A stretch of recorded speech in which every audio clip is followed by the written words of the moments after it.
মধ্যে রয়েছে active noise cancellation. কখনোই এটা যে অফ হয়ে যাবে এটা ভাবার দরকার নাই, 40 ঘন্টা পর্যন্ত ব্যাটারি ব্যাকআপ পেয়ে যাবেন। আমার হাতে যে বক্সটি দেখতে পাচ্ছেন এটা হচ্ছে হোকো W37 এর বক্স এবং এই হেডফোনটার মধ্যে বেশ কিছু ইন্টারেস্টিং ফিচার্স রয়েছে।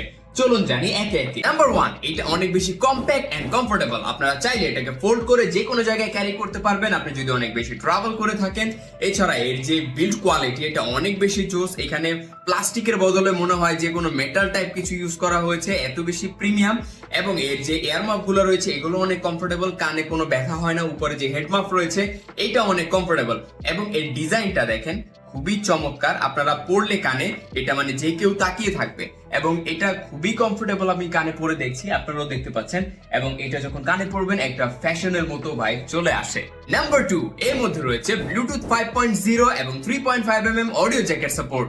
সো ব্লুটুথ 5.3 থাকার কারণে আপনারা স্টেবল এবং স্মুথ কানেকশন পাবেন 10 মিটার দূর থেকেও যদি কোনো অবস্টেকলস না থাকে। এবং যখন এটার চার্জ শেষ হয়ে যাবে তখন বক্সে থাকা এই 3.5 কেবলের মাধ্যমে সরাসরি এটাকে প্লাগ করে আপনারা মোবাইলের সাথে কানেক্ট করে শুনতে পারবেন। যদি কম্পিউটার থাকে তাহলে সেখানে কানেক্ট করেও আপনারা শুনতে পারবেন। কখনোই এটা যে অফ হয়ে যাবে এটা ভাবার দরকার নাই, কারণ আপনারা 3.5 সাথে পেয়ে যাচ্ছেন এবং ব্লুটুথের মাধ্যমে আপনারা এর থেকে অনেক বেশি চার্জিং ব্যাকআপ পেয়ে যাবেন।